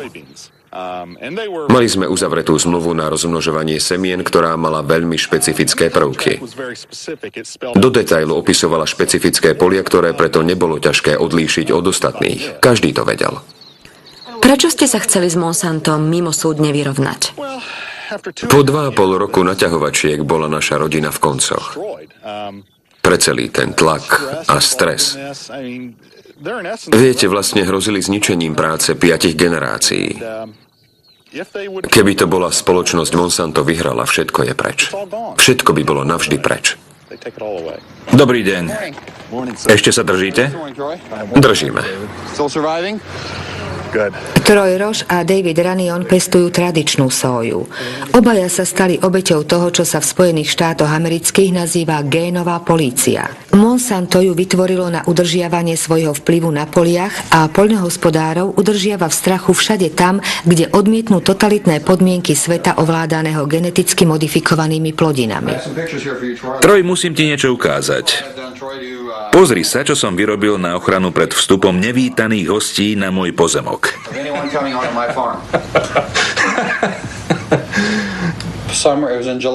Bolo to v júli 2003. Prišli ku mne domov asi o 7 večer. Kto prišiel? Zamestnanci Monsanta preukázali sa vizitkou.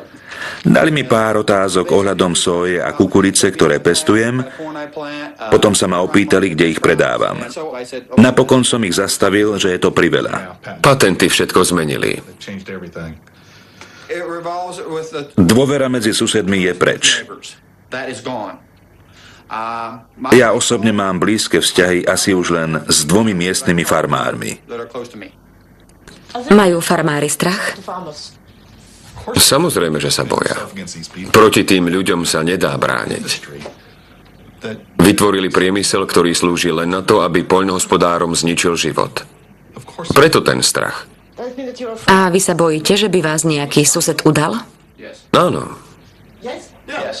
Stačí len vytočiť číslo 1-800 Monsanto, 1-800 Roundup. Farmárov priam nabádajú na to, aby susedov udávali.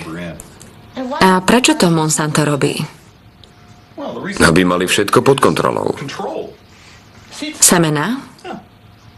Áno, chcú kontrolovať semená. vlastniť náš život.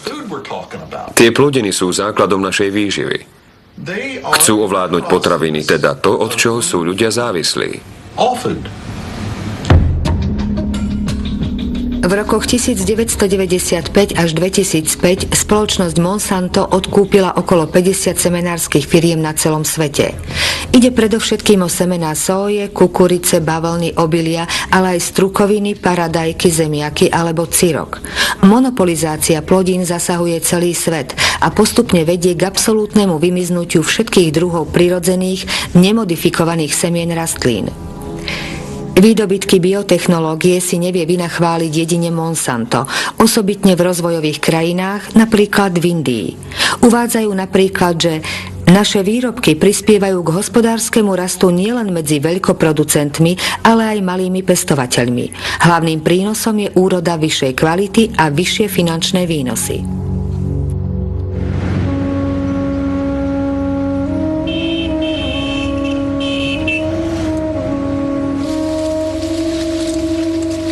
India je tretí najväčší výrobca bavlny na svete. V roku 1999 odkúpila spoločnosť Monsanto hlavnú semenárskú spoločnosť Indie Mahiko. O 2 roky neskôr indická vláda povolila kultúry BT pod značkou Bollgard, ktoré boli vyvinuté na výrobu insekticídu určeného na vyhubenie chrobáka parazitujúceho na bavlne.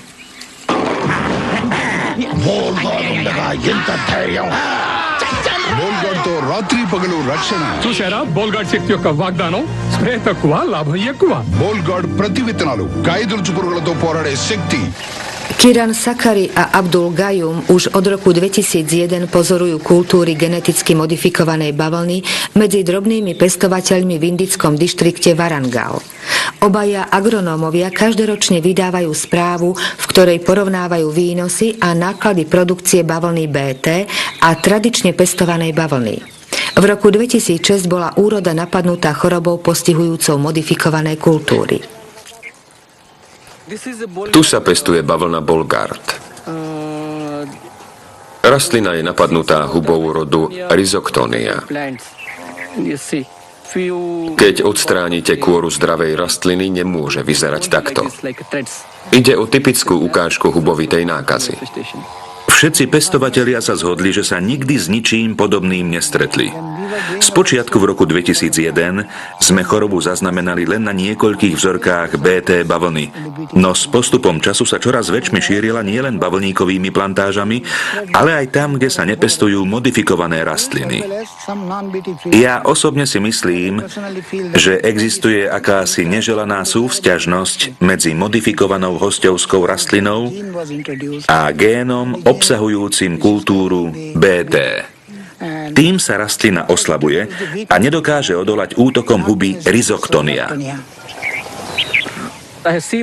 Na stránke spoločnosti Mahiko Monsanto som čítal, vraj BT bavlna znižuje spotrebu pesticídov o 78% a výnosy sú približne o 30% vyššie. To je totálny nezmysel. Po 70 až 90 dňoch sa bez pesticídov nezaobidete ani pri bavlne BT. Ako si vysvetľujete, že toľko pestovateľov kupuje semená BT? Farmári nemajú takmer vôbec na výber. V poslednom období na trhu nenájdu prirodzené semená ani tí farmári, ktorí ich vyslovene vyhľadávajú.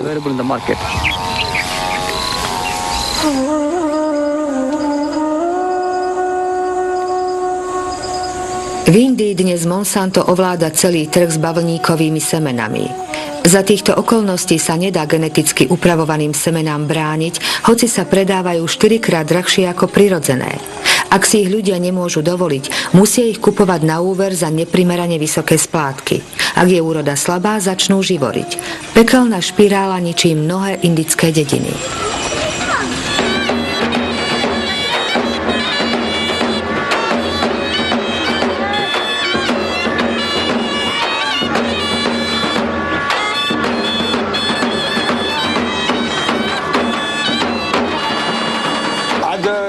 Prečo spáchal samovraždu? Nemal úrodu bavlny BT. Mal aj iné problémy? Bol zadlžený. Koľko mal rokov? 25.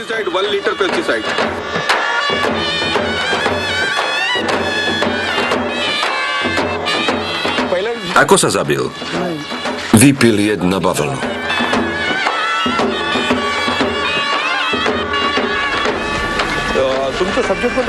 Podobné konce majú ľudské drámy v regióne Vidharva, kam bola bavlna BT zavedená v roku 2005 niekoľkokrát za rok. Fenomén samovrážd pestovateľov bavlny v Indii nie je celkom nový, ale s príchodom geneticky upravovaných plodín sa závratne zvýšil. Tých, ktorí sa odvážia na tento medzinárodný škandál a nerovný zápas miestnych vidiečanov poukázať nahlas, je žalostne málo.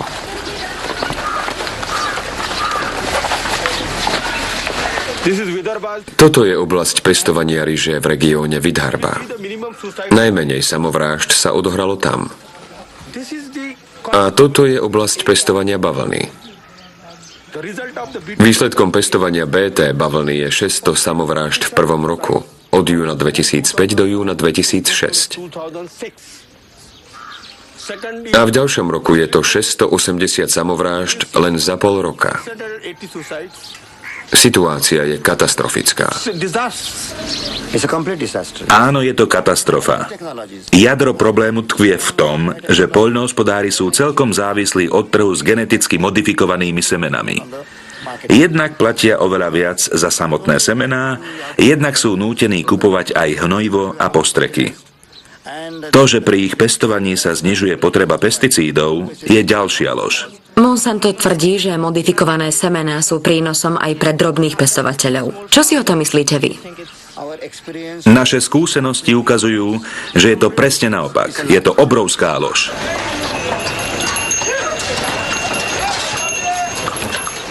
V decembri 2006 prepukla veľká zbúra na najväčšom trhu s bavlnou v indickom štáte Maharashtra. 3 dni po nakrúcaní týchto záberov povstali rozhnevaní roľníci a desiatky z nich vrátane Kishora Tiwariho zatkli. Ponúkajú nám za bavlnu veľmi málo. Všetci sú pobúrení. Nakoľko vám vzrástol dlh? 52 000 rupí dlhu. 60 000 rupí. 50 000. 20 000 rupí. Koľký z vás nechcú na budúci rok sadeť bavlnu BT?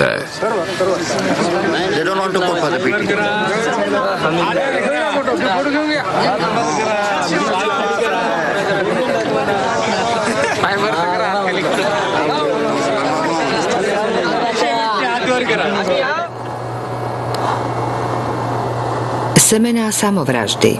Tak sa volá kniha Indky Vandany Shivy. Táto fyzička, laureátka na alternatívnu Nobelovú cenu, vedie ekonomickú nadáciu a sieť pestovateľov tradičných plodín s názvom Navdania 9 semien.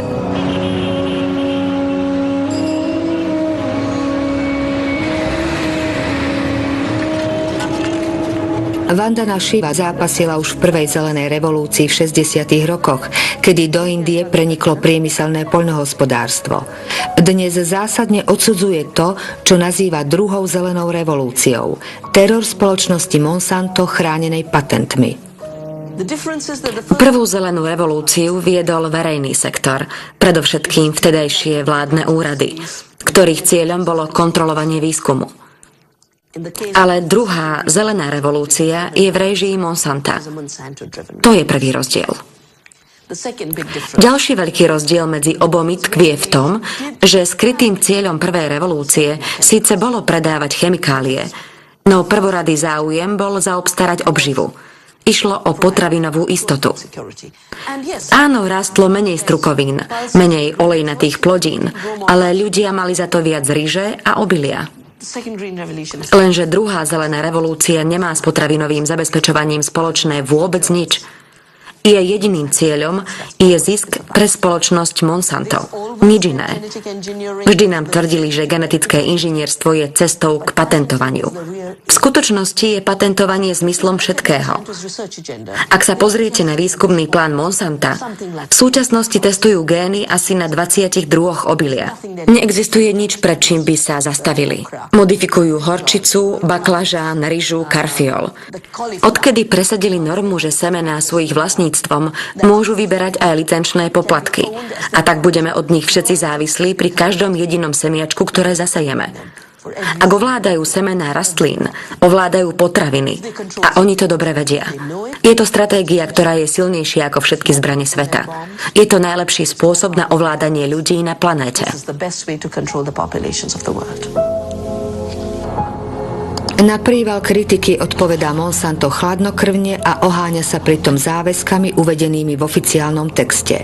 Integrita, dialóg, transparentnosť, spoločná deľba. Chceme sa veľmi konštruktívne zúčastňovať na procese, v ktorom sa spoločnosti na celom svete pokúšajú hľadať odpovede na najdôležitejšie otázky. Budú naše výrobky bezpečné pre životné prostredie? Akou mierou ovplyvnia biodiverzitu? Ako ovplyvnia iné rastliny, hmyz, vtáctvo? A čo vplyv génov na okolie? Čo sa stane, ak gény preniknú aj do divoko rastúcich rastlín? Pre mňa všetko toto znamená predovšetkým vôľu pozorne a s úctou načúvať všetkým názorom. Z ničoho nič sa Robert Shapiro rozhovoril o veľmi chúlostivej téme, ktorá veľmi živo páli všetkých odporcov modifikovaných plodín, o transgénovej kontaminácii. Monsanto radšej používa termín náhodný výskyt, ktorý je vraj súčasťou prirodzeného poriadku. Geneticky modifikované organizmy už zjavne napadli aj mexickú kukuricu, ako ukazuje štúdia vydaná vo vedeckom časopise Nature, ktorá vyvoláva živú polemiku. Jej autorom je profesor Ignacio Chapela z univerzity v Berkeley. –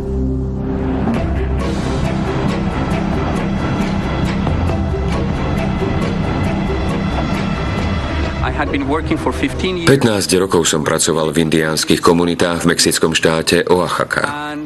Tí ľudia sa sami pokúšali analyzovať vlastné životné prostredie. Jeden z mojich študentov ich napríklad učil rozoznávať geneticky modifikované rastliny. Zobrali sme so sebou tzv. Pozitívnu kontrolnú vzorku. Bola to kukurica zo Spojených štátov amerických, o ktorej sme vedeli, že je modifikovaná.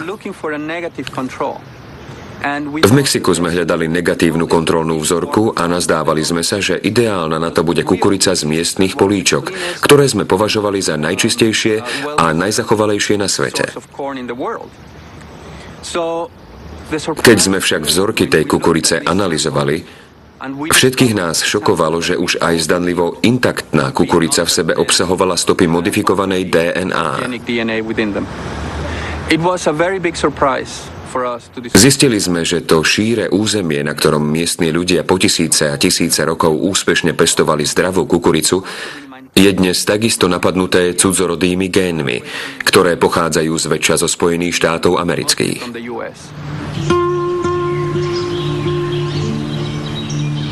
Mexiko je pravlasťou kukurice. Len v regióne Oaxaca na juhu krajiny sa pestuje okolo 150 odrôd tejto výživnej plodiny.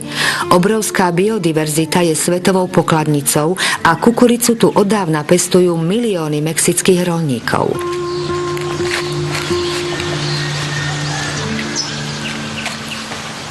Kukurica je pre vašu rodinu? Áno, len pre našu rodinu. Z tejto vyrábame tortily. Ale kukurice tejto veľkosti očistíme a uskladníme z nej semiačka určené na budúci rok. Semená nikdy nenakupujete inde? Nie. Vymienete si ich? Áno, robíme to tak od pradávna.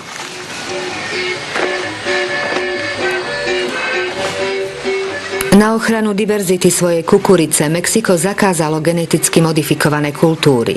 No v rámci pravidiel dohody o voľnom pohybe tovaru podpísanej so Spojenými štátmi a Kanadou sa Mexiku nepodarilo zabrániť obrovskému importu severoamerickej kukurice, z ktorej až 40% je geneticky upravených. Je určená pre ľudí aj pre zvieratá a vážne ohrozuje lokálne poľnohospodárstvo. Predaj priemyselnej kukurice, ako sa jej tu hovorí, finančne podporuje Washington a predáva sa 2-krát lacnejšie ako tradičné plodiny.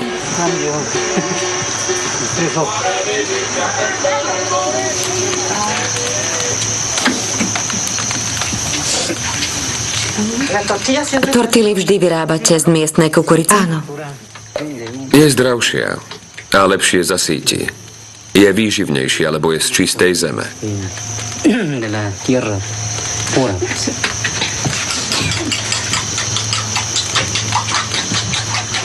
Toto je tmavá kukurica. Kedysi ju pestovali moji starí rodičia. A my ju dnes pestujeme takisto. Pestovala sa aj pred španielskou konkistou? Áno. A dnes tu máme novú konkistu. Akú? Predsa transgénnej kukurice, ktorá ničí tú našu. Chcú, aby zmizla pôvodná kukurica, aby sme všetci jedli kukuricu umelú. A ešte od nej budeme aj závislí, pretože budeme musieť používať hnojivá, ktoré predávajú, a prípravky proti hmyzu. Všetko, čo predávajú, budeme musieť kupovať, aby sme mali kukuricu, lebo bez nej neprežijeme.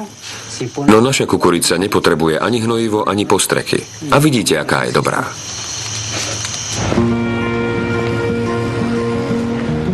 Článok Ignácia Čapelu v časopise Nature rozvíril v Mexiku emócie. Národný ekologický inštitút onedlho potvrdil kontamináciu mexickej kukurice. Gény Roundup Ready a BT boli identifikované v kukurici pochádzajúcej z 5 regiónov Mexika. Čo sa môže stať, ak transgénna kukurica infikuje prirodzené miestne odrody? Doktorka Elena Alvarezová pracuje na výskume druhu lokálneho kvetu. Ten istý gén vniesla do viacerých vzoriek tohto kvetu a pozoruje ich ďalší vývoj. Pozorovali sme, že dve z hľadiska genetiky celkom identické rastliny majú rovnaký aj genóm. Rovnaké sú aj všetky chromozómy a transgén. Rozdiel spočíva v tom, že transgén sa nachádza na rôznych miestach. Dochádza k obmene fenotypu kvetu a ten môže rozvíjať rôzne florálne formy. Niektoré sa zhodujú s prirodzeným, divorastúcim druhom tejto rastliny. Je to celkom bežný kvet so 4 okvetnými lístkami. Ostatné kvety sú však iné. Niektoré majú ektopické chlpky. Okvetné lístky nadobúdajú zvláštny tvar a niektoré kvety nadobúdajú dokonca priam patologické formy. Jediným rozdielom medzi týmto kvetom a zdanlivo divorastúcim kvetom je umiestnenie transgénu, ktorý sa náhodne dostal na iné miesto. Prečo je to nebezpečné? Ak sa semiačka rozšíria do prostredia, vzniká veľká pravdepodobnosť, že transgény preniknú do genómov prirodzených druhov mexickej kukurice. Takémuto procesu kríženia sa nedá zabrániť, pretože kukurica je vetroopelivá. Peľ sa prenáša pomocou vetra. Genetický základ domácej kukurice môže spôsobiť, že jeden a ten istý transgén bude mať rôznorodé účinky.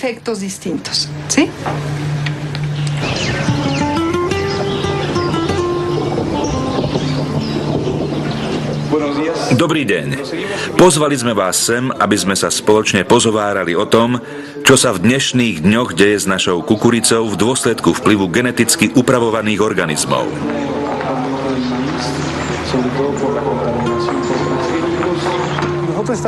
Aldo Morales stojí na čele jednej indiánskej komunity. Už viac ako 10 rokov vedie informačnú kampaň v komunite Uaraka, pretože obavy, ktoré vyslovila doktorka Elena Alvarezová, sa už potvrdili aj v praxi. Teraz vám ukážem niekoľko obrázkov kukuričných rastlín, ktoré pochádzajú z tunajšieho regiónu pri horstve Sierra Juárez. Zaujímalo by nás, či ste ich už videli aj vy.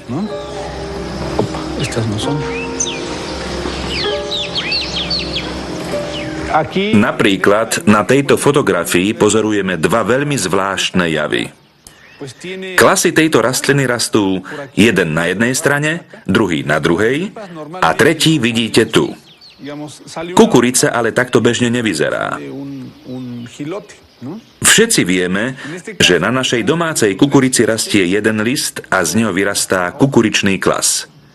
Ale tu vidíme až 3 kukuričné klasy nad jedným jediným listom. Pôsobí naozaj hrôzostrašne.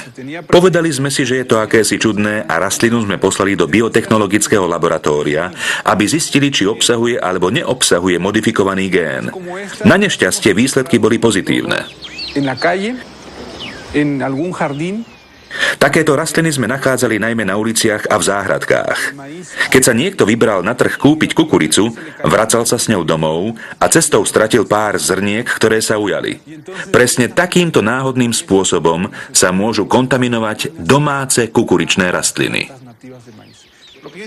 To znamená, že ak sa budú takéto druhy šíriť medzi domácou kukuricou, onedlho si budeme musieť kukuricu kupovať, lebo našej nebude dosť. Čo sa s tým dá robiť? Čo môžeme urobiť my? Okrem iného odporúčame nasledovné. Ak si všimnete akési zvláštne javy na kukurici, treba odstrániť klas, pretože práve z klasu sa šíri peľ. Musíme si ale naše kukuričné polia predovšetkým oveľa podrobnejšie všímať. Nezdá sa vám, že aj kontaminácia môže byť zo strany Monsanta stratégiou na presadenie požiadaviek, ktoré sa nepodarilo presadiť zákonmi? Áno, aj kontaminácia môže byť zámerne vyvolaným javom. Ak sa zamorí miesto pôvodu kukurice, prestane záležať aj na tom, že zamorený je celý zvyšok sveta. Z toho môžu mať úžitok jedine nadnárodné koncerny ako Monsanto. Ako zareagovala spoločnosť Monsanto na článok Ignácia Chapelu o kontaminovanej kukurici v Mexiku? Lesť Monsanta a profesor z Berkeley prepustený zo zamestnania. Podpísaný je Jonathan Matthews, ktorý vedie informačný servis GM Watch na juhu Anglicka zameraný na modifikované potraviny.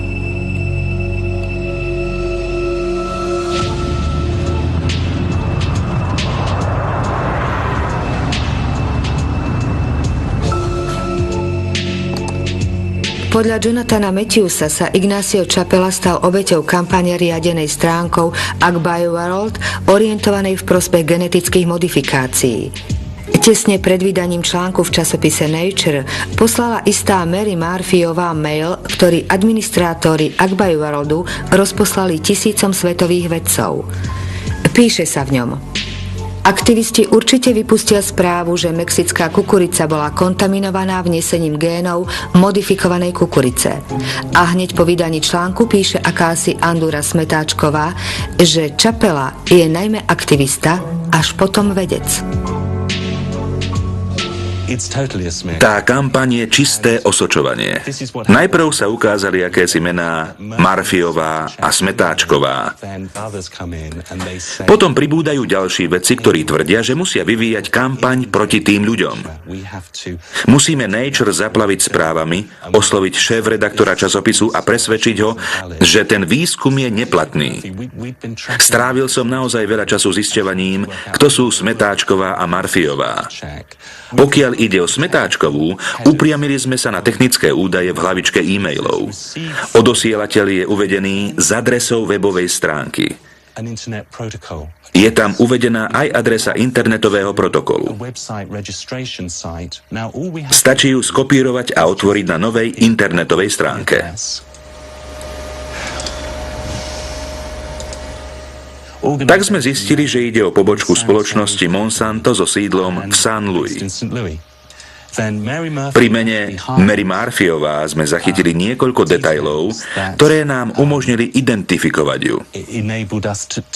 Ak sa pozrieme na e-mail zaslaný Mary Murphyovou, nájdeme tam aj IP adresu bv6.bwood.com. Zistili sme, že ide o názov PR agentúry pre styk s verejnosťou Bivings Group. Rýchlo sme odhalili aj to, že medzi jej klientov patrí spoločnosť Monsanto. Falošní vedci, to sú veľmi špinavé hry. Áno, hovoríme o veľkých špinavostiach. Etika a morálka tu nehrá žiadnu úlohu. Máme dočinenia s organizáciou, ktorá je odhodlaná násilne pretláčať svoje výrobky do všetkých krajín sveta a zničiť povesť kohokoľvek, kto sa jej pokúsi postaviť do cesty. Obvinenie Jonathana Matthewsa britská tlač rozniesla na kopytách, ale Monsanto sa to rozhodlo celkom ignorovať. V neodvratnom nutkaní zväčšovania vplyvu spoločnosť horlivo obhajuje svoju víziu geneticky modifikovaného sveta, čo pokladá za riešenie problematiky hladomoru a environmentálneho znečistenia.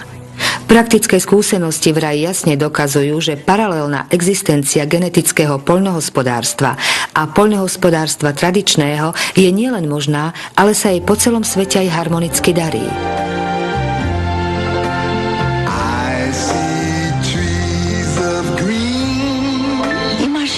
Predstavte si svet, ktorý chráni prírodu. Vzduch, rieky, v ktorom ľudia dopestujú viac potravín aj bez hnojív a ničenia lesných plôch. Geneticky upravené plodiny to dokážu.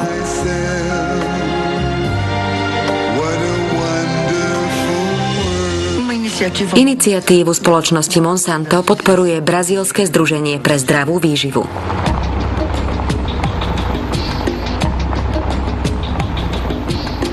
Raj geneticky upraveného sveta už prekvitá v Južnej Amerike, kde bola v roku 2007 vysadená sója Roundup Ready na celých 40 miliónoch hektároch pôdy. Konkista sa začala už o 10 rokov skôr v Argentíne, ktorá ako jediná povolila pestovanie geneticky modifikovaných kultúr. Od tej chvíle sa modifikované plodiny zázračne rozšírili aj v susedných krajinách, v Brazílii a aj tu v Paraguaji. V roku 2005 paraguajská vláda napokon legalizovala zakázané kultúry. Potrebovala zachrániť export soje do Európy, kde je uvedenie zloženia potravín povinné. Ministerstvo poľnohospodárstva bolo v praxi postavené pred hotovú vec. Museli sme povoliť pestovanie geneticky modifikovaných plodín, pretože do našej krajiny prenikli, nazvime to, neobvyklým spôsobom. Ako mohli preniknúť do krajiny bez povolenia vlády? Pašovaním? Čiernym trhom? My namiesto výrazu čierny trh hovoríme o bielých vrecúškach. Sú to vrecúška so semenami, ktoré nie sú označené oficiálnym spôsobom. Aká je úloha spoločnosti Monsanto v pašovaní týchto semien? Je možné, že spoločnosť predstavila svoje druhy semien a vláda na to bola nútená reagovať. V nasledovných krokoch oficiálne potvrdila rozhodnutie prijaté na základe okolností.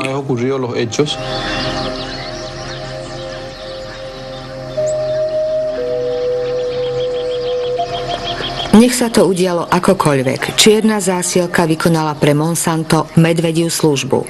Od schválenia modifikovaných kultúr spoločnosť dosiahla, že pestovatelia musia za každú tonu soje platiť licenčné poplatky.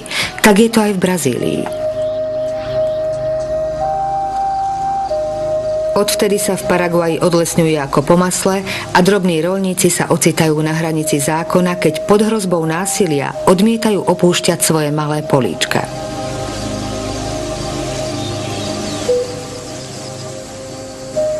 Jorge Galeano vedie jednu roľnícku organizáciu, ktorá bojuje proti rozrastaniu tzv.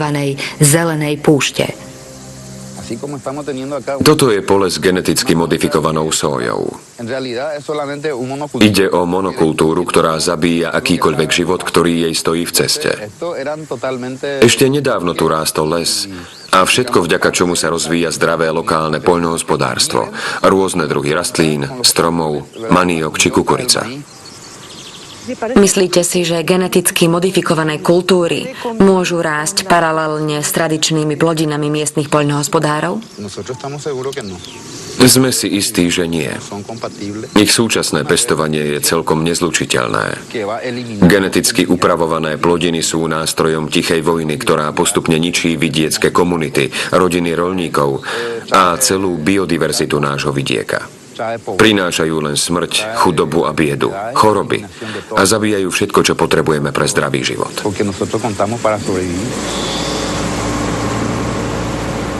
Po celej krajine sa dnes sója postrekuje prípravkom Roundup. Z lietadiel alebo zo strojov riadených poľnohospodármi bez akýchkoľvek ochranných opatrení. A postrekuje sa až k dverám domov či k domácim políčkam drobných roľníkov. Ich úroda každoročne klesá a u tisícok ľudí sa prejavujú znaky nových nákaz.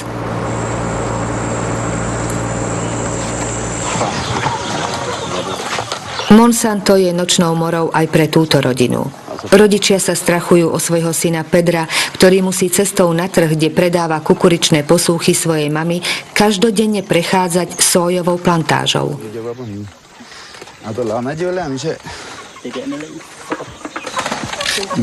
Ako dlho má tie príznaky? Začalo sa to pred 15 dňami.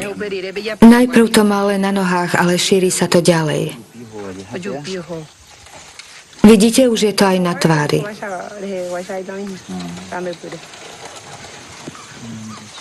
Bolí ťa aj hlava?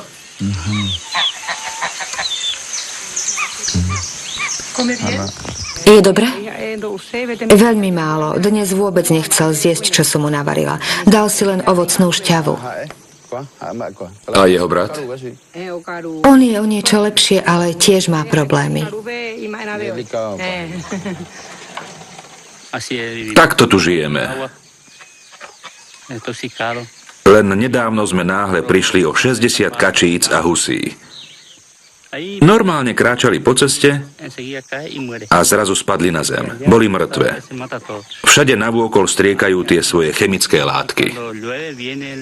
A keď prší, voda steká v pramienkoch až k nám a naše kačice ju pijú.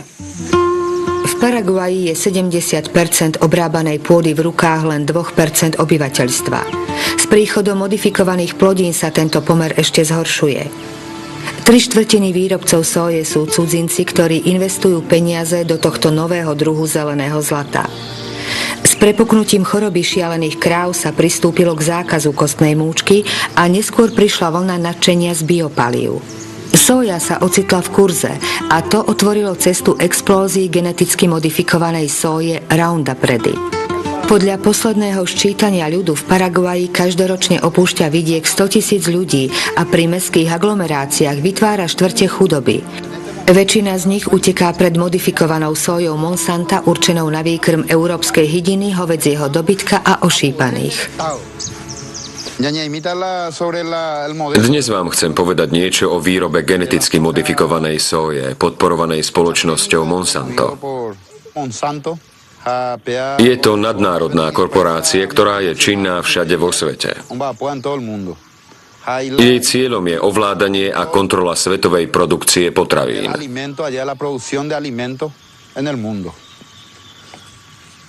Spôsob, akým to chce docieliť, je poľnohospodárstvo bez poľnohospodárov. Výsledkom je skutočnosť, že nás oberá o potravinovú sebestačnosť. Teda o možnosť uživiť seba samých. O možnosť byť nezávislými. Práve preto hovoríme, že musíme bojovať za našu suverenitu, našu pôdu. Musíme brániť naše komunity, naše rodiny, našu krajinu. Ja a moja rodina sme už žili v meste a nechceme sa tam vrátiť. Chceme ostať tu, lebo v meste si musíte všetko kupovať, dokonca aj jedlo.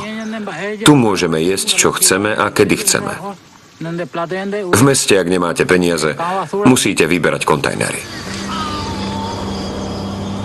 Treba už len dodať, že zápas týchto rodín o prežitie sa týka nás všetkých.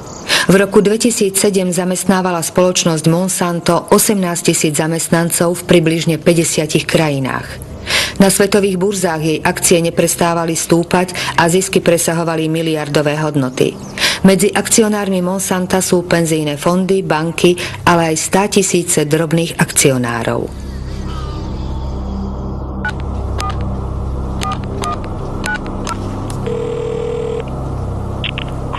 Chris Horner. Dobrý deň, tu Marie-Monique Robinová z Francúzska. Dobrý deň, oceňujeme váš vytrvalý záujem o rozhovor. Ľutujeme, že nám spoločnosť Monsanto odmietla rozhovor. Ale ani na základe viacerých interných porád v našej spoločnosti sme stanovisko nezmenili. Nemáme žiadny záujem podieľať sa na vašom dokumentárnom filme, nakoľko predpokladáme, že jeho výsledky pre nás nebudú pozitívne. Na slovenskom znení spolupracovali Helena Geregová, Rastislav Sokol, Miroslav Trnavský, Zuzana Kizeková, Peter Heriban, Hanna Sokolíková, Silvia Rupeltová, Monika Mikušová, Zdenka Večerná, William Tokár a Vlado Horniak. Slovenské znenie vyrobila Slovenská televízia pre rozhlas a televíziu Slovenska 2012.